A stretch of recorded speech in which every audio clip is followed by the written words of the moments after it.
Hello' everyone, সকলোকে স্বাগতম জনাইছোঁ। আজি আমি ডিছকাছ কৰিম ন'টিছ ৰাইটিং। ন'টিছ ৰাইটিং কেনেদৰে লিখিব লাগে। মেট্ৰিকত যিহেতু ন'টিছ ৰাইটিং লিখা আহে, একেবাৰে ইজি, ইমান টান নহয়। জাষ্ট বুজিলেই হ'ল কেনেদৰে লিখিব লাগে। আমাক কুৱেশ্যন এনেকৈ দিয়া থাকিব। You are the cultural secretary of your school. Write a notice for your school notice board giving the information of a cultural program to be organized by your school. মানে তুমি ধৰি লোৱা তুমি তোমাৰ স্কুলৰ কালচাৰেল ছেক্ৰেটাৰী, তোমালোকৰ স্কুলত মানে এখন কালচাৰেল প্ৰগ্ৰেম হ'বলৈ গৈ আছে, গতিকে সেইটো জনাবলৈ এখন মানে তোমালোকৰ ন'টিছ বৰ্ডত, স্কুল যিটো ন'টিছ বৰ্ড থাকে তাত মানে এখন ন'টিছ বৰ্ড দিব লাগে। এইটো তোমাৰ কুৱেশ্যন। আমি কেনেকৈ লিখিম? ফাৰ্ষ্ট আমি কি কৰিম, ওপৰত আমাৰ যিটো স্কুলৰ নামটো আমি লিখি দিম। যিহেতু আমি মেট্ৰিকত কোনো স্কুলৰ নাম মেনশ্যন কৰিব নালাগে, গতিকে আমি কি কৰিম, X, Y, Z যিকোনো এটা লিখি কিনে স্কুল বুলি লিখি দিম। ধৰি লোৱা গুৱাহাটীত আছে, গতিকে আমি গুৱাহাটী লিখি দিম। ইয়াতে গুৱাহাটী, এইটো আমাৰ স্কুলৰ নাম। তাৰপিছত আমি কি লিখিম, ফাৰ্ষ্ট আমি কি লিখিম, স্কুলৰ নামটো লিখিম ওপৰত। মানে এইটো যিটো স্কুলৰ এইটো পেজত মানে এনেকৈ লিখা থাকে স্কুলৰ নামটো, যিটো আমি পেজত লিখোঁ, আমি যিটো ন'টিছ তাত মানে স্কুলৰ নামটো এনেদৰে লিখা থাকে। গতিকে ফাৰ্ষ্ট কি কৰিবা, স্কুলৰ নামটো এনেকৈ XYZ স্কুল বুলি লিখি কিনে এড্ৰেছটো গুৱাহাটী যিকোনো এটা দি দিলে হ'ল। তাৰপিছত ইয়াতে লিখিবা এনেকৈ ন'টিছ বুলি।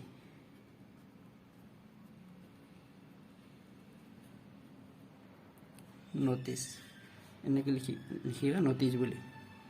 তাৰপিছত ৰাইট চাইডে ডেটটো লিখিবা। ধৰি লোৱা আজি ডেটটো লিখিলা, যিদিনাখন লিখিব লাগে সেইদিনা ডেটটো লিখিলা। ধৰি লোৱা আজি 3 তাৰিখ, 3/12/2022 এনেকৈ ডেটটো লিখিলা। ডেট দি কিনে এনেকৈ ডেটটো লিখিলা। তাৰপিছত তোমালোকে ষ্টাৰ্ট কৰিবা যে এনেদৰে ষ্টাৰ্ট কৰিবা। It is general information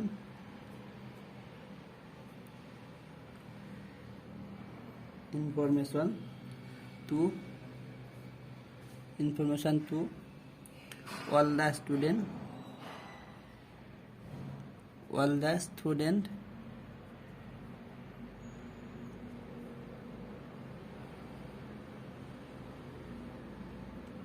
students of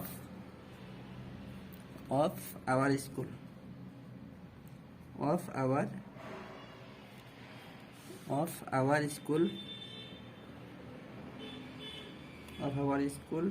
is that it is general information, মানে এইটো এটা সাধাৰণ খবৰ, to all the student of our school, মানে আমাৰ স্কুলত সকলো ছাত্ৰ ছাত্ৰীলৈ, that যে a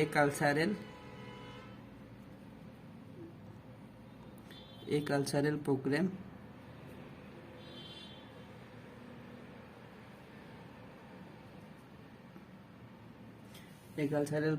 is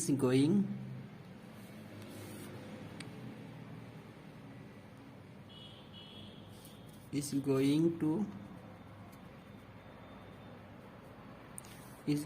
to held on to ডেটটো দি দিবা যিদিনাখন হ'ব। ধৰি লোৱা 3 তাৰিখ, ধৰি লোৱা আমি 10 তাৰিখে তাৰ আগত যিদিনাখন লিখিছে ন তাৰ পিছত ডেট দিব লাগিব। কিন্তু ধৰি লোৱা আজি 3 তাৰিখ, আমি 10 তাৰিখে দিওঁ, 10th December 2022 এনেদৰে লিখিলা। তাৰপিছত লিখিবা ধৰা কিছুমান ষ্টুডেণ্ট আছে তাত মানে ইভেণ্ট কিছুমান হ'ব, তাত মানে যিসকলে পাৰ্টিচিপেট কৰিব বিচাৰে তেওঁলোকৰ বিষয়ে লিখিব লাগিব, তেওঁলোকক জনাই দিলে হ'ল।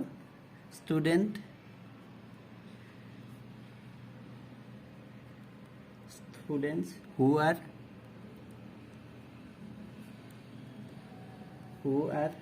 willing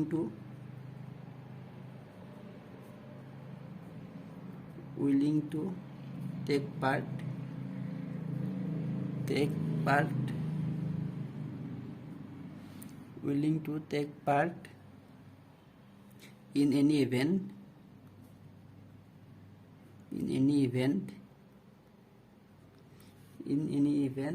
should give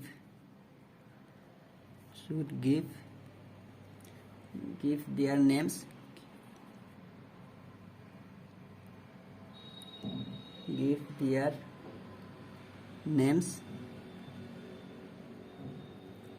to the cultural secretary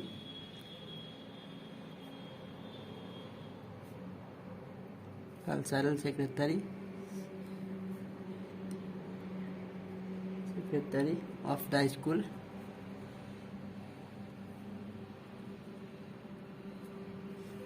the school by ধৰা এইটো 10 তাৰিখে আমাৰ প্ৰগ্ৰামটো হ'ব, তাৰে আগতে মানে তাৰ নম্বৰ দিব লাগিব। ধৰা 7 তাৰিখ আমি দি দিওঁ বাই 7 ডিচেম্বৰ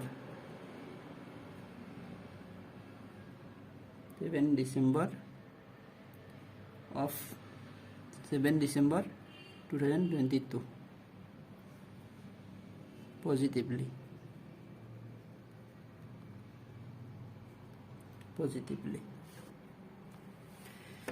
এইখিনি ইমান বেছি লিখিব নালাগে, এইখিনি লিখিলে হ'ব। It is general information to all the students of our school is that এইখিনি সেম থাকিব যিকোনো নটিছৰ কাৰণে। It is general information to all the students of our school is that এইখিনি সেম থাকিব। যি বিষয়ে কুৱেশ্যনটো দি দিব সেই তাৰ বিষয়ে এইখিনি লিখিব লাগিব। ধৰ কেতিয়াবা কিবা ডিবেট কম্পিটিশ্যন হ'ব, তেতিয়া লিখিব লাগিব এই debate competition is going to held, এনেকৈ লিখিব লাগিব। ইয়াতে যিহেতু আমাৰ কালচাৰেল প্ৰগ্ৰেম বুলি কৈছে, গতিকে আমি লিখিছোঁ এই cultural programme is going to held, এটা সাংস্কৃতিক প্ৰগ্ৰেম এখন মানে হ'বলৈ গৈ আছে, ইজ গোয়িং টু হেল্ড হ'বলৈ গৈ আছে 10 ডিচেম্বৰ 2022 ডিচেম্বৰ 10 তাৰিখে মানে এখন কালচাৰেল প্ৰগ্ৰেম হ'বলৈ গৈ আছে। ষ্টুডেণ্ট হু আৰ উইলিং মানে যিসকলে বিচাৰে টু টেক পাৰ্ট মানে যিসকলে অংশগ্ৰহণ কৰিব বিচাৰে ইন এনি ইভেণ্ট, যিকোনো ইভেণ্টত যদি কোনোবাই অংশগ্ৰহণ কৰিব বিচাৰে তেওঁলোকে সিহঁতৰ নম্বৰ মানে কালচাৰেল ছেক্ৰেটাৰীৰ হাতত মানে 7 তাৰিখৰ আগত দিয়াটো উচিত, দিব লাগিব। সেইটো মানে আমি এইটো লিখিছোঁ 7 ডিচেম্বৰ 2022 পজিটিভলি নে তেওঁলোকে যাতে নিজৰ নম্বৰ পজিটিভলি সোনকালে মানে দি দিয়ে, মানে 7 তাৰিখৰ ভিতৰত এনেদৰে লিখিলে হৈ যাব। তাৰপিছত শেষত লিখিলে হ'ল নামটো লিখিলে হ'ল, ধৰা ছেক্ৰেটাৰীজনৰ নামটো লিখিব, যিকোনো ধৰা কিবা এটা নাই যিকোনো নাম লিখিলে এটা ৰাম লিখি কিনে লিখিলে তলত লিখিলে হ'ল কালচাৰেল ছেক্ৰেটাৰী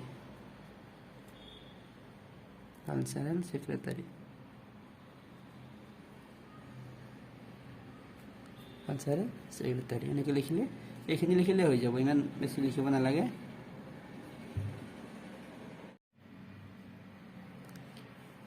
এবাৰ আমি অন্য এখন নটিছ চাম। তো নটিছটো কুৱেশ্যনটো ধৰা এনেকৈ দিয়া আছে, suppose you are general secretary of your school, write a notice for your school notice board giving the information of debate competition to be held at your school।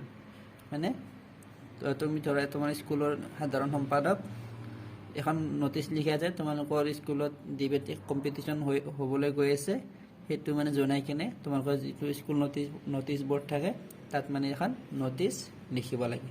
কুৱেশ্যনটো এনেদৰে থাকিব।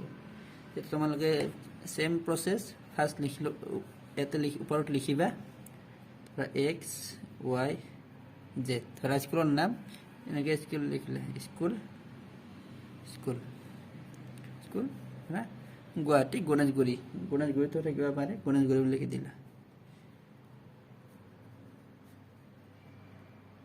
গণেশগুৰি ধৰা এটা যি ইচ্ছা থাকে লিখিব পাৰা, এটাত মানে কোনো প্ৰব্লেম নাই, যি মন যায় তাতে সেইটো লিখিব পাৰা। মানে ইয়াতে নিজৰ স্কুলখনৰ নাম লিখিব লাগে। এক্সামত যিহেতু নিজৰ স্কুলৰ নাম লিখিব নালাগে, তেতিয়াহ'লে এনেকৈ XYZ স্কুল দি কিনে যিকোনো এটা এড্ৰেছ ইয়াতে দিব পাৰা। তাৰপিছত তেনেকৈ ইয়াতে মাজত এনেদৰে লিখিবা নটিচ বুলি, TIC নটিচ বুলি লিখি এনেকৈ তলত এডাল এক্সটেণ্ড দি দিলা।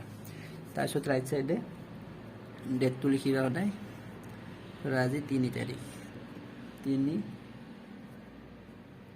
ডেট বুলি লিখি কিনে দিবা, ডেট 3/12/2022 এনেদৰে লিখিলা। তাৰপিছত ইয়াৰ পৰা আৰম্ভ কৰিবা। It is same process, it is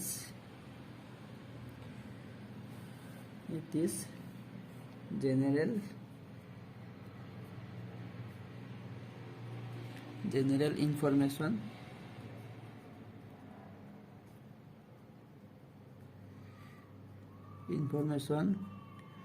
to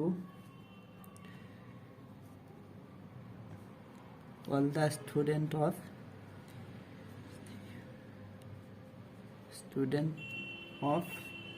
our school,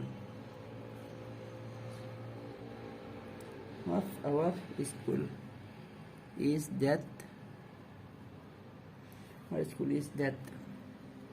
তাৰপিছত লিখিবা যে এ debate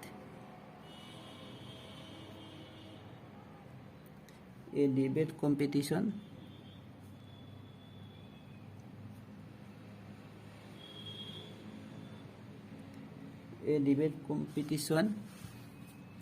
is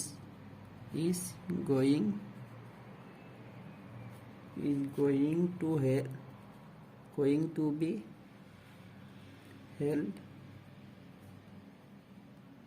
in our school,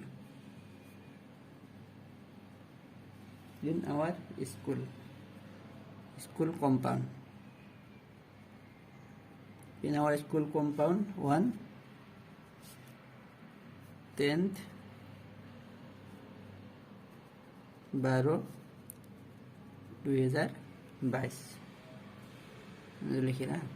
তাৰপিছত লিখিবা মানে যিসকল ছাত্ৰ ছাত্ৰীয়ে তাত পাৰ্টিচিপেট কৰিব বিচাৰে তেওঁলোকে যাতে নিজৰ নম্বৰ কোনো এটা তাৰিখৰ ভিতৰত যাতে মানে দি যায়, এইখিনি লিখিব লাগে।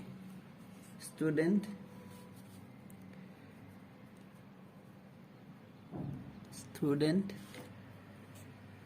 who এনেকৈ লিখিলে who want to participate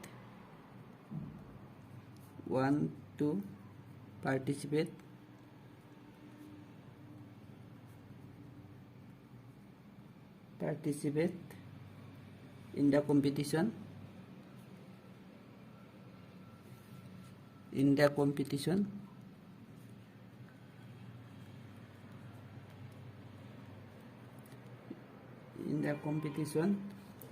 are requested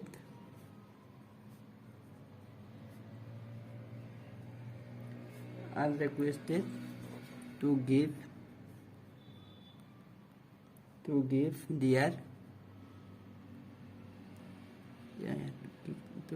their names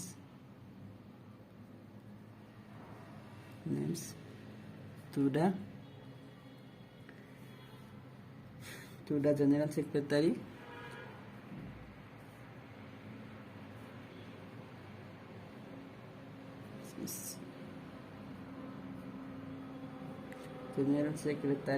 of the school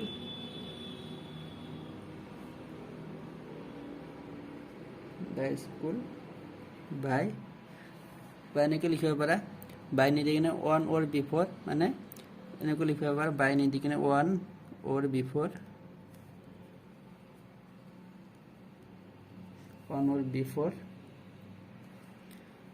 দহ তাৰিখে যিহেতু ইভেণ্টটো হ'ব, গতিকে তাৰ আগতে আমি দিব লাগিব 7, ধৰি লওঁ আমি 7th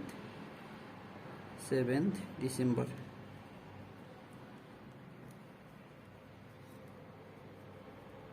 এনেকৈ লিখিলে হ'ল 7 ডিচেম্বৰ 2022 এনেকৈ দিলে হৈ যাব। তাৰপিছত ইয়াতে লিখিলে হ'ল নামটো লিখি কিনে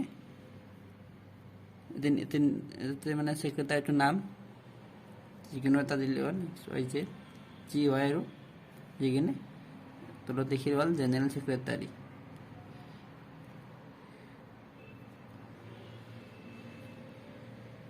general secretary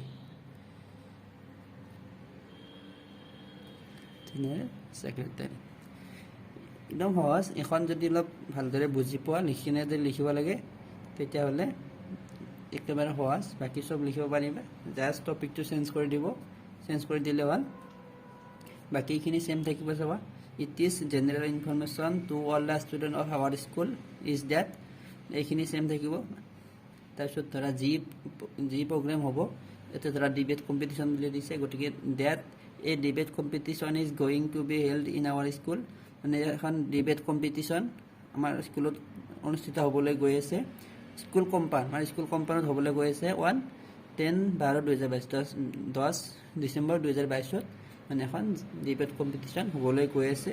student who want to participate, student মানে যিসকলে অংশগ্ৰহণ কৰিব বিচাৰে ইন দ্য কম্পিটিশ্যনত আৰ ৰিকুৱেষ্টেড টু গিভ, মানে সিহঁতক অনুৰোধ কৰা হৈছে টু গিভ দিয়াৰ নেমছ, সিহঁতৰ নাম্বৰ দিবলৈ to the general secretary of the school, মানে স্কুলৰ সাধাৰণ সম্পাদকৰ হাতত তেওঁলোকৰ নম্বৰ দিবলৈ অনুৰোধ কৰা হৈছে।